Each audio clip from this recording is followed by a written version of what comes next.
पूर्वक 201 201 भगवान से शिष्य की भेंट। एलोरा के महाकाल के मंदिर में बैठे हुए दादोस अपने साथियों से कहने लगे कि उपाध्याय को भगवान का पता करने के लिए भेजा था, पर वे अभी तक वापस नहीं लौटे। बहुत देर कर दी उन्होंने। इस बात पर दादोस को बहुत गुस्सा आ रहा था। इसके बाद वे सब भगवान के दर्शन के लिए मंदिर से बाहर निकल आए। तब रास्ते में उन्हें उपाध्याय भी मिल गए। दादोस ने तब उपाध्याय से कहा, जानो, तू जाकर वहां ही बैठ गया। तुझे भगवान का पता लगाने के लिए भेजा था, पर तूने आकर हमें कोई संदेशा ही नहीं दिया। वापिस आने में इतनी देर क्यों कर दी? इस प्रकार दादोस उपाध्याय पर बरस पड़े। इतने में फिर उन सब महाजनों ने कहा, दादो, भगवान के दर्शन के लिए जब भी उनके पास हम जाते हैं तो उनके पास से शीघ्र वापिस आने का कभी दिल करता है क्या? थोड़ी देर बाद रामदेव और शेष सभी महाजन एलोरा की गुफा में भगवान के पास पहुंच गए। अभी वे बाहर ही थे तो भगवान अपने आसन से उठकर बरामदे में दादोस आदि महाजनों को मिलने के लिए आए। दादोस आदि ने भगवान के दर्शन किए। उपाध्याय ने बरामदे में भगवान के बैठने के लिए नीचे जमीन पर अपनी सफेद चादर बिछा दी। तब भगवान ने कहा, जानो, तुम्हारी सफेद चादर मैली हो जाएगी, रहने दो इसे। इस पर उपाध्याय ने कहा, भगवान, आपके स्पर्श से यह पवित्र हो जाएगी। इतने में भाई साहब भगवान के बैठने के लिए मोटी चादर ले आई और उसे वहां बिछा दिया। फिर भगवान उस आसन पर विराजमान हुए। बरामदे में ही दादोस भगवान से गले मिले। भगवान ने क्षेमा लिंगन दिया। दादोस आदि को आसन पर बिठाया। फिर भगवान ने सबसे अलग अलग कुशल क्षेम पूछा। सबने अपनी अपनी कुशलता का समाचार दिया। फिर भगवान ने दादोस आदि से पूछा कि उन सब ने स्नान कर लिया है क्या, भोजन लिया है क्या? फिर दादोस ने कहा, हम सब ने स्नान तो कर लिया है, पर भोजन अभी नहीं किया।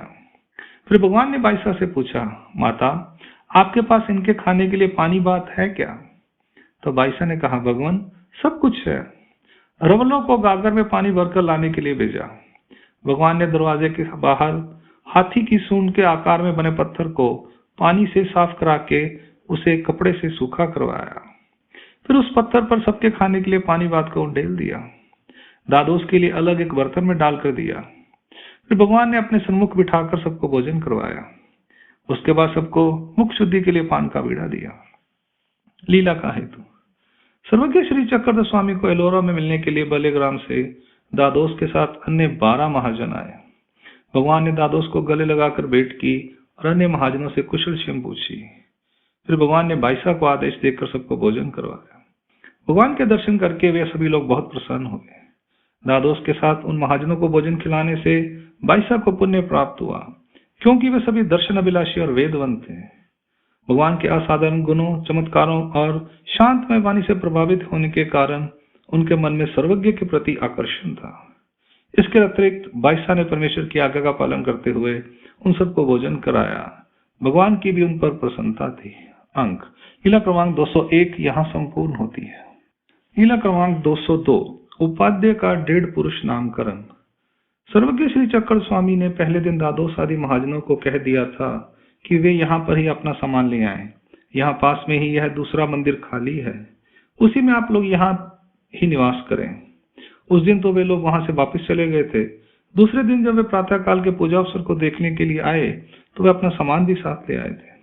भगवान को प्रातःकाल का पूजा अवसर करने के बाद दादोस आदि महाजन अपना सामान लेकर साथ के मंदिर में चले गए। फिर वहीं पर उन्होंने रहने की व्यवस्था कर ली। फिर शाम के समय भोजन तैयार करने के लिए उन्होंने गेहूं का आटा लिया। उसे गूंदकर उन्होंने उससे रोटियां बनानी शुरू कर दिया। दोनों मंदिरों के बीच खाली स्थान पर बैठकर उपाध्याय चूल्हे पर रोटियां बना रहे थे। भगवान अपने मंदिर से उठकर चांगदेव के कंधे पर हाथ रखे हुए बाहर आए। भगवान लघु शंका के लिए जा रहे थे। चांगदेव ने अपने हाथ में पानी का डोलू पकड़ा हुआ था। भगवान जब दोनों मंदिरों के मध्य में आकर खड़े हो गए तब उन्होंने देखा कि उपाध्याय वहां पर मोटी और बड़ी बड़ी रोटियां सेक रहे थे। उन्हें देखकर भगवान ने आश्चर्य प्रकट करते हुए कहा, अरे इतनी बड़ी बड़ी रोटियां? फिर भगवान ने उपाध्याय से पूछा, जानो, तुम्हारा तो आधी रोटी से ही पेट भर जाता होगा। नहीं, आधी से क्या होता है भगवान?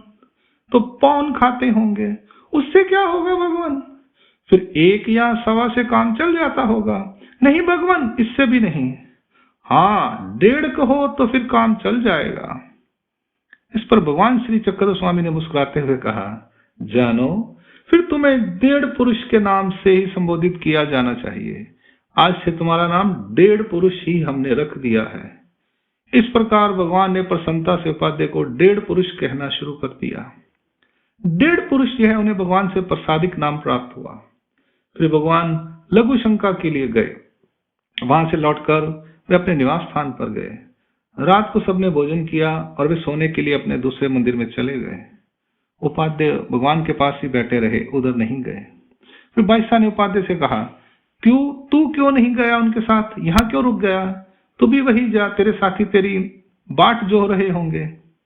इस पर भगवान ने कहा, माता रहने दो इसे यहीं पर, चांगदेव के साथ यह यहीं सो जाएगा। लीला का हेतु। रोटियां बनाते समय भगवान ने उपाध्याय को अपनी प्रसन्नता से डेढ़ पुरुष यह नाम दिया। यह प्रसादिक नाम है।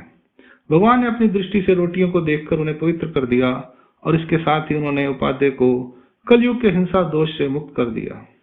यह हिंसा दोष समय के सामर्थ्य का है, क्योंकि कलयुग में हिंसा दोष की अधिकता है। माया इसका अभिमान लेती है। हिंसा सामर्थ्य के साथ माया के अनेक सामर्थ्य हैं। इसमें भगवान के मनुष्य वेश की लीला है। अंक लीला क्रमांक पूर्वार्ध 202 यहाँ संपूर्ण होती है। दंडोत प्रणाम। जय श्री कृष्ण।